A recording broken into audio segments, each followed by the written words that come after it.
12 जून 2025 दिन की 1:38 पर अहमदाबाद का आसमान एक भयावह त्रासदी का गवाह बना।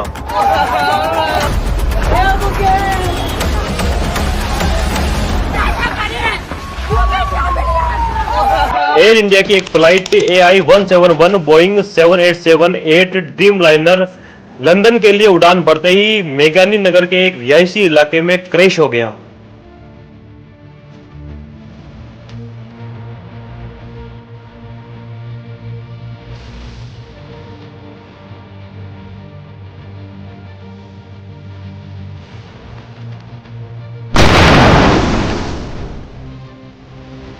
गाड़ी कितनी सही है।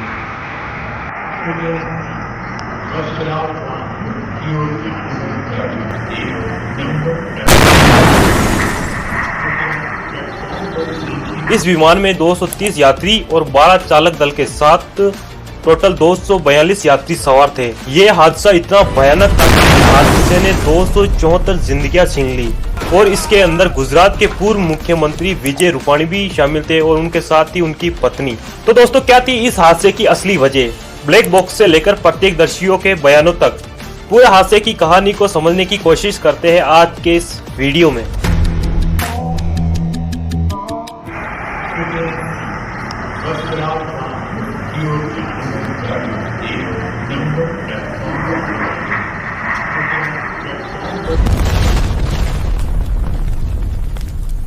बारह जून 2025 गुरुवार को अहमदाबाद के सरदार वल्लभ भाई पटेल अंतर्राष्ट्रीय हवाई अड्डे पर एयर इंडिया की एक flight AI-171 Boeing 787 Dreamliner London के गेटविक हवाई अड्डे के लिए तैयार थी। इस फ्लाइट में 230 यात्रियों के साथ 12 क्रू मेंबर शामिल होते हैं, जिनमें 2 पायलट, जिनमें कैप्टन सुमित सब्रवाल और फर्स्ट ऑफिसर क्लाइव कुंद्र शामिल थे। प्लेन में बैठे यात्रियों में 169 यात्री भारतीय थे, 53 यात्री ब्रिटिश थे और 7 यात्री पुर्तगाली और 1 कनाडाई यात्री था। इस प्लेन में गुजरात के पूर्व मुख्यमंत्री विजय रूपाणी और उनकी पत्नी अंजलि भी शामिल थे, जो अपनी बेटी से मिलने के लिए लंदन जा रहे थे। ये विमान दोपहर के 1:39 पर रनवे 23 से टेक ऑफ करता है। सब कुछ सामान्य लग रहा था। उड़ान के महज 30 सेकंड बाद ये विमान जैसे ही 625 फीट की ऊंचाई पर ही पहुंचा था कि विमान में कुछ गड़बड़ी हुई और इसके तुरंत बाद कैप्टन सुमित सब्रवाल ने एयर ट्रैफिक कंट्रोल ATC को made a call the.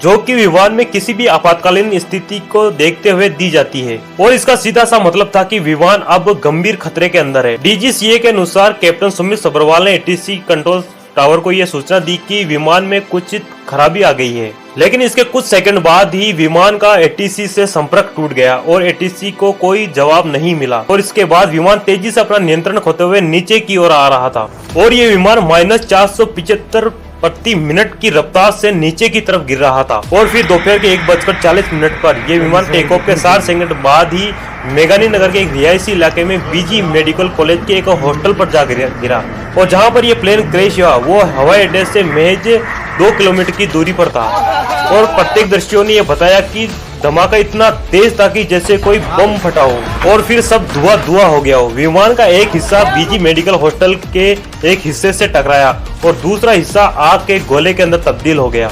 Crash होने के बाद ये विमान इस तरह से आग के गोले के अंदर तब्दील हो गया जैसे कोई बहुत बड़ा बम फटा हो, क्योंकि इस विमान में 1.25 लाख लीटर ईंधन भरा हुआ था और इसी के कारण यह भयंकर विस्फोट हुआ। इस विस्फोट के बाद आसपास की जो इमारतें थी वो भी काले धुएं के गुबार के अंदर तब्दील हो गई। आसपास के जितने पेड़ पौधे थे, जितने जानवर थे, वो भी जलकर वहीं खाक हो गए और जिस हॉस्टल के ऊपर ये विमान गिरा उसके नीचे मेडिकल स्टूडेंट्स अपने मेस में टेबल पर खाना खा रहे थे और उसी समय यह हादसा हुआ और इस हादसे के दौरान कई मेडिकल स्टूडेंट मौके पर ही दर्दनाक मौत हो गई और इस हादसे के बाद विमान में सवार 242 यात्रियों में से 241 यात्रियों की मौके पर ही मौत हो गई। लेकिन इस 242 यात्रियों में से केवल एक यात्री जो कि भारतीय मूल का ब्रिटिश नागरिक था, जो कि 34 साल का था, वो एक चमत्कारिक रूप से बच निकला।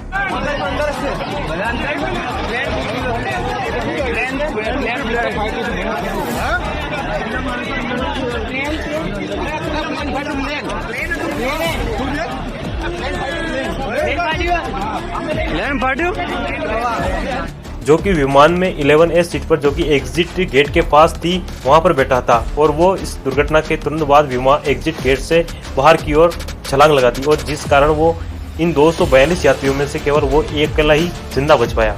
इन 241 यात्रियों के अलावा 33 यात्री भी जमीन पर मारे गए, जिनमें मेडिकल स्टूडेंट्स थे और इंटर्न डॉक्टर भी इनमें शामिल थे और कुछ लोकल लोग भी थे जो इस हादसे में मारे गए। इस प्लेन क्रैश से आसपास के मकान, दुकान, गाड़ियां भी तबाह हो गई और इसका धुएं का गुबार इतना भयानक था कि कई किलोमीटर तक इसका गुबार दिखाई दिया। मेघानी नगर के रिहायशी इलाके में अफरा तफरी मच गई। प्लेन क्रैश के तुरंत बाद घटनास्थल पर एनडीआरएफ, एसडीआरएफ और फायर ब्रिगेड की टीमें घटनास्थल पर पहुंच गई, लेकिन आग इतनी भयानक थी कि बचाव कार्य में काफी देर हो चुकी थी।